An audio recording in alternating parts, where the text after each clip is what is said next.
Ladies and gentlemen, welcome to WrestleHorror.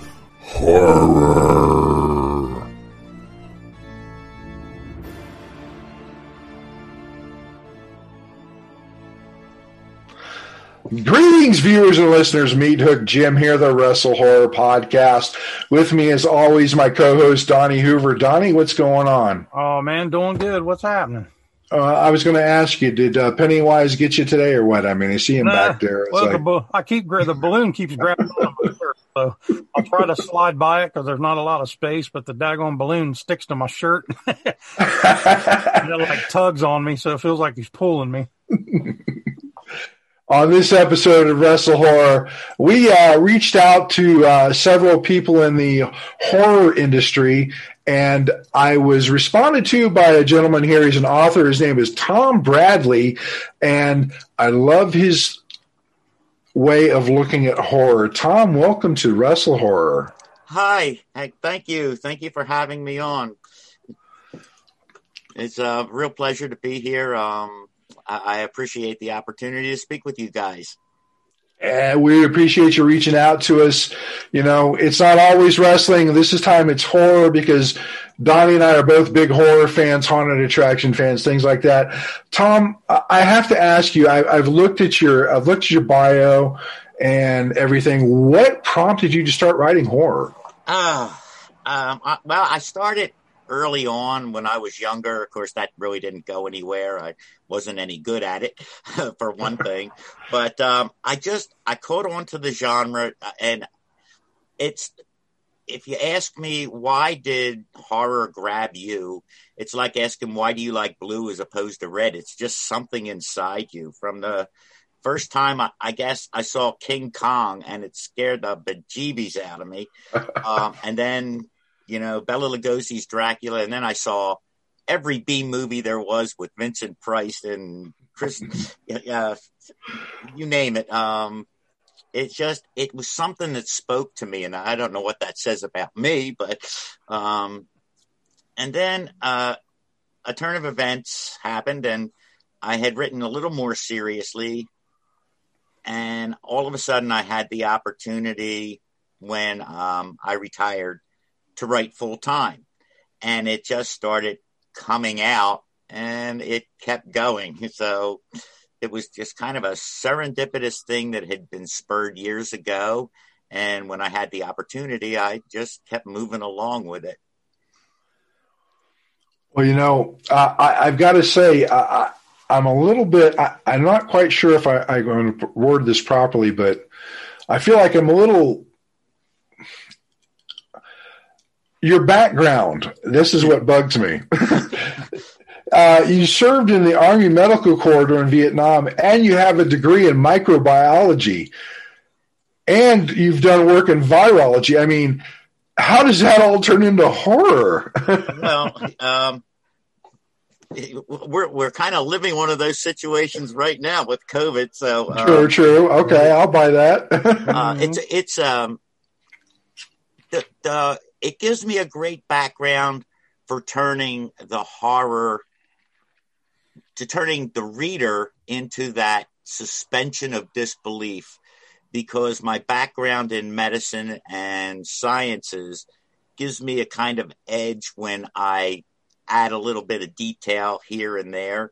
At least that's what I use it for. And it spurs some ideas from time to time. One of the books I'm working on is more of a sci-fi horror than a general horror. So, which came out, and one of the books that I've published, Primordia, came out of the virus experience. Okay. Very neat.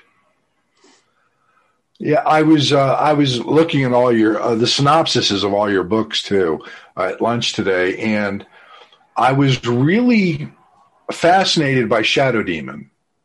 That was a very interesting work for me, because I don't know where the idea came from originally, but I thought, what if I did something with the Native American culture that is in my area? So I reached out to Chief Bob Ruth of the Lenape Nation, and we had several email exchanges and conversations as I worked throughout this book, so that I could keeping in mind this is a work of fiction, so it's not tied exactly to Lenape tradition, but some of the traditions that I mentioned and the words and phrases that are in there, I gathered from him and the Lenape dictionary, which you can find online. It was a very, very interesting work for me, research-wise. I enjoyed that the most. And one of the things I'm proud about is I'm not much of an outgoing person as far as reaching out to people. So that was a big step for me to contact him and say, hey, you don't know me. I'm not, Stephen King. So, I'm Mr. Nobody right now. Would you mind sitting down and talking to me about your tribe, your customers, your customs, so that I get it right and I do not disparage anything. So in that sense, it was a really interesting work for me. Okay. Yeah. I'm going to order the book because, the synopsis had me captured, so I'm going to read it, and I'm anxious to read it. Oh, I hope you enjoy it. Well, thank you. And you've got quite a few books besides Primordia and Shadow Demon, and you've also started. It looks like you started with the Vampire Mega Pack. Is that when you really started publishing? No, actually, I did a short story back in 2011. And I sold it to a print magazine at the time, which is now out of business, called Horror in Words. And that surprised me that I had written this short story and all of a sudden I got it sold. And then later I got this call for submissions for reprints. So I sent this to John Betancourt and the Wildside Press. And he said, yeah, absolutely. I'm going to buy it. I love the story.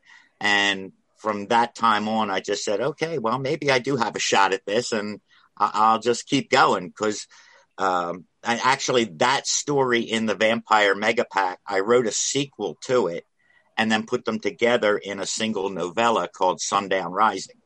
Okay. But that's kind of where I got started, that maybe, this is, aside from being fun, this might be something I can actually do. Sure. Cool. Donnie, any questions for Tom? Yeah, I had a couple. And this, first off, I have 100% complete respect for you as a horror writer, because a little quick backstory on me. I'm a professional wrestler. I was a professional wrestler back in the late 90s, early 2000s. I stepped away from wrestling for a little bit. And as I did that, I came up with the idea of trying to take my wrestling character and turn him into a horror character. Cool. So like I said, I have no background in writing or anything. So long story short, after probably 2 years, I had like the outline, sort of the idea of the story of how I turned him, everything that happened. But then I just had to fill in the blanks, and that's where it still sits. Well, keep nailing it. Or if like 5 or 6 years later, and every time I'm like, man, I need to start, going back to that. And I think it's like imposter syndrome, to where I don't think I'm a good writer. So I get there and I kind of freeze up. But so, I got it probably a quarter way, maybe 40% done. So okay, well, keep grinding it out. The more you write, the better you're gonna get. Yeah, so I understand like completely how hard it can be and how difficult and taxing it can be. So yeah, a lot of respect for you for that. And another thing that I noticed about you like to tie your novels together. Yeah, and like one leads into the other. And sometimes, yeah. Mm-hmm, yeah, and I think that's also a great way to do it. And to get the full story, just like you said, you have a novella and all that. And so when you do that, when you combine the books, do you plan all of that ahead of time? Like, do you or do you just take book one and then think of a new one to tie into it? I'm what they call a pantster, which there's plotters and pantsters. I'm a pantster. I fly by the seat of my pants. I may get the idea for a book may come for something as simple as a title. It'll pop into my head. Blood Tracks is a prime example of that. I thought, Blood Tracks, what can I do with that that's different? So I turned it into a railroad vampire. I took a character from Relic of the Damned, a priest,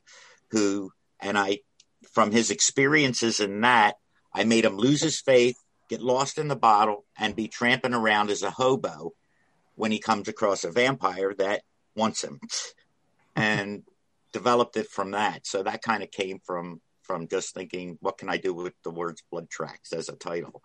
Okay. But I don't generally plan out, okay, if this book is actually, I am in one sense, I just started I'm almost finished the first book of a brand new series that I hope to release before the end of the year, but I'm not sure yet. And you can think of that as, I don't know how far back you go, but you can think of that as a kind of The Man from U.N.C.L.E. meets Supernatural type thing. Yeah. So those will be tied together in a series, but generally I may pick characters to add from one book to another, but I don't plan them all out in a row so that it flows evenly. That's good to know. I was like, I honestly didn't know how that worked. I guess it could go either way. Either you plan them out or you just wing it. Yep. And a lot of times I'll get to three quarters through the novel and I'll have to stop and say, okay, from this point on, I really have to plan out. It has to have a decent ending. Letting my characters dictate how the first 2/3 of the book go is great. But if I let them run away on me, the book will be, it'll go on forever and I'll never finish it. And that's the hardest part for me, because then the ending has to not only make sense, but be worth the reader's time to read. You know, he shot the guy, he's dead, the end. Right. That doesn't work. Yeah. Now, do you plan out a full outline, or do you, like you said, you're a fly by the seat of your pants guy, you just go for it? I just go for it. I will get, I'll get an idea for a novel. What happens if? What if is usually the beginning for almost every writer, I think, especially horror writers. What if this occurred? And then I'd say, what kind of characters do I need for this? Do I need a cop? Do I need a priest or whatever? Who's my main character going to be? And then I'll just write the first paragraph and set it in motion and let my characters interplay and carry the book along until I get to that point where I have to say, now I need to plot out the last part so that there's continuity throughout and it's not just gibberish and contrived. All right. Very cool. So my question for you, Tom, is, again, I'm going over your works here, and what I've noticed here is you've really covered a lot of several different subgenres of horror. I mean, you've done the Native American, you've done the vampire, and I see something related to witches and the occult. I mean, how comfortable are you, and in the sci-fi, how comfortable are you with shifting through these subgenres? I mean, obviously you seem to be comfortable. Actually, I'm pretty comfortable. I think the reason goes back to I've spent, as I said, I started out watching just about every horror movie there was, which had every iteration from Dracula, the creature from the Black Lagoon, the werewolves, the witches, demons, and it kind of just pops for me. So it's not anything I really think about that.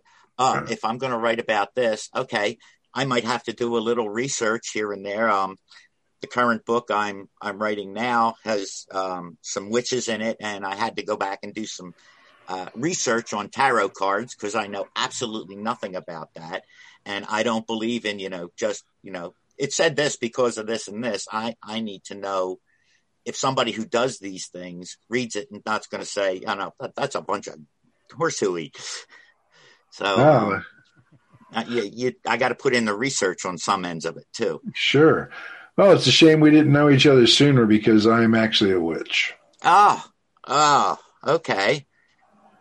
All right, And you're scaring me now. I have a beautiful set of tarot cards. Oh, wow. See, I should have known you earlier. It would have made things a lot easier. Now I've got Donnie creeped out because he didn't know that. Yeah, no, I didn't. Not much really creeps me out. Well, yeah, guess what? I am 100% Wiccan. Wiccan, okay. Yes. I have a good friend whose wife is a Wiccan. Okay. So, my wife and I both are Wiccan, so. Oh, that's very cool. See, Yeah. Now that's the kind of stuff I needed to learn because I knew nothing about. You lay out a tarot card. What's it mean if it's upside down? What's it mean if it's right side up? What are the layouts? Is it a simple cross? Is it? Yeah, that's the kind of stuff I had to do the research exactly. because I knew nothing about, and I wasn't just going to say, they put the cards out on the table and it said. The funny thing is I said I'd never out myself on public broadcast, and I just did. So, it is what it is. Yeah, I guess. You can always edit if you have to, I guess. No. Well, it's too late for that because Donnie knows, so I'm doomed. Telling everybody. You guys are great. So, Tom, I'm sorry, Donnie, did you have something to say?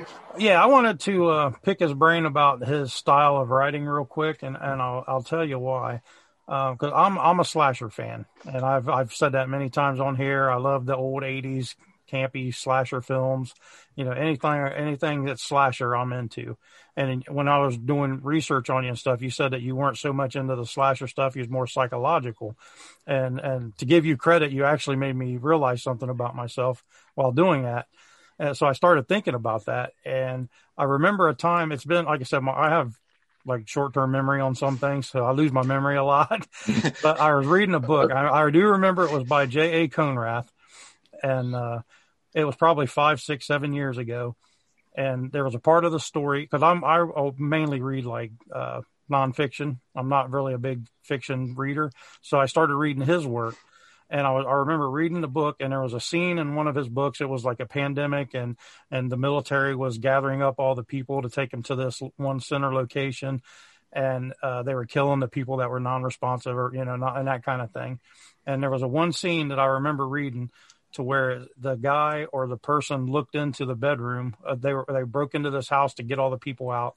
And the guy looked into the bedroom, and one of the military not corpse guys, but one of the military monsters or whatever was slow dancing in this bedroom with the half body of the guy's grandmother. Oh God. And just like when I started visualizing that, and I guess I said nothing really creeps me out, but I guess in this case I'm wrong. I just proved myself wrong. But when I read that and I got that visual, the psychological part, it kind of like gave me chills, and I was like, "Now that shit's creepy." I was like, I have to agree. Yeah, so I mean, it made me realize, like when I saw that, I was like, psychological stuff, works real good. You don't have to show everything; you just let the mind wander.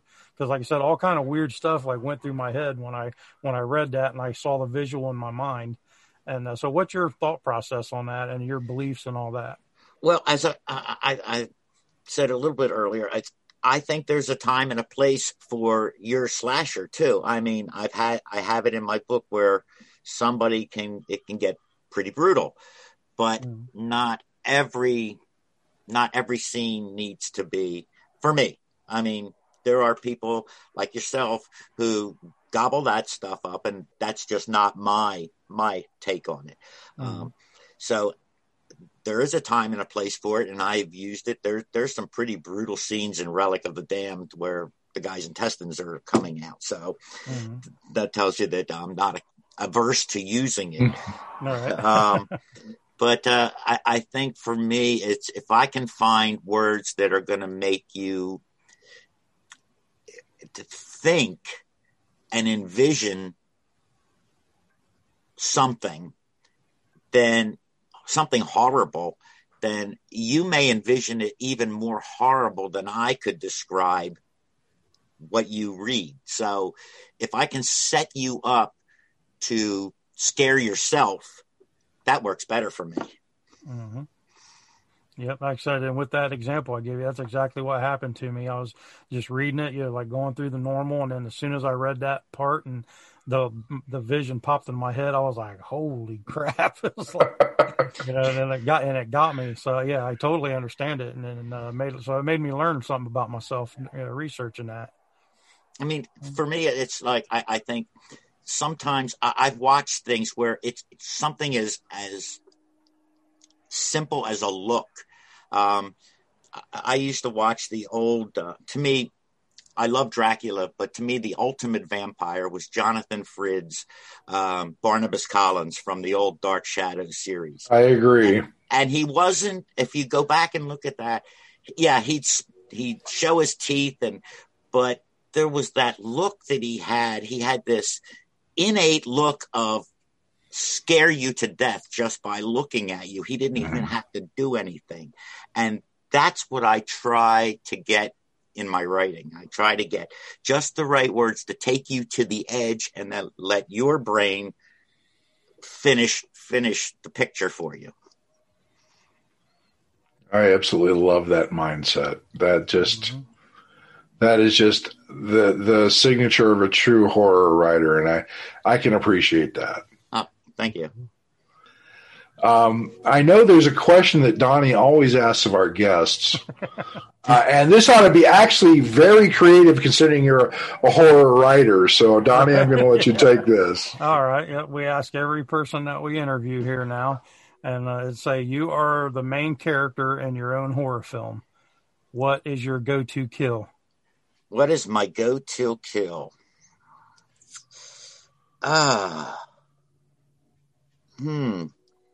That's a tough question because it would depend on the situation, but depending on what kind of entity I'm dealing with, I'm pretty comfortable with a Beretta 9mm. Okay, quick and easy, huh? Yeah, if that works. But I'm not averse to a stake through the heart either. Okay. All right. Nice. Fair enough. So, Tom, please tell our listeners and our viewers how they can find out more about you, social media, Amazon, all that good stuff. Okay. Well, I'm on, as you said, you can find me through Amazon.com, and you can use Thomas A. Bradley author, and that'll take you to my page, I hope. I'm also on Facebook, Thomas A. Bradley, and I have a website, which is www.thomasabradley.com. So there's a kind of consistency here. I'm not on Twitter. I'm not much for that kind of a thing. As you can see, I can be long-winded, so Twitter doesn't work for me. But most authors are long-winded, and that's okay. We're good with long-winded. That works for us mostly. But I've got to say, really fascinating stuff. I'm looking forward to reading your work. I'm intrigued, and that's the main thing, is you've really intrigued me here. So I'm going to start with the first one, and I'm going to go from there. Well, good luck. I really hope you enjoy them. And you have my email. If you don't, let me know. I mean that sincerely, because as an author, I learn more from the things that you didn't like than I do from the things that you did. Okay. The things that you like, I already got down, apparently. The things you didn't like, I need to work on. Sure. Yep.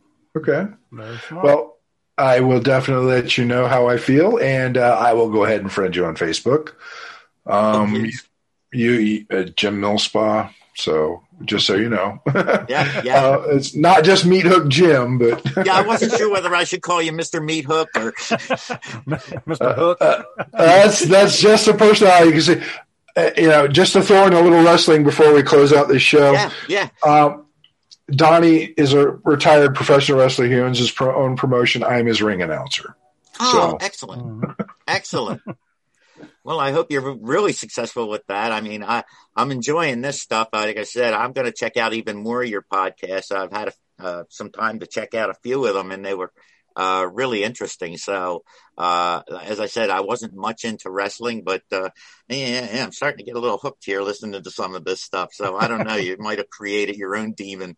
We'll take it. That's our goal. Wrestling, horror, and haunted attractions is very similar. So they all blend together. A very unique take on things, I got to say. Well, thank you so much, Tom. For my co-host, Donnie Hoover, I'm Meathook Jim with our special guest, Tom Bradley. Check out his stuff on Amazon. Give him a chance. I can't wait to read his first book, and I'm going to go from there. This is the WrestleHorror Podcast. Thanks for watching. Thanks for listening. Make sure you follow us on all of our social media outlets.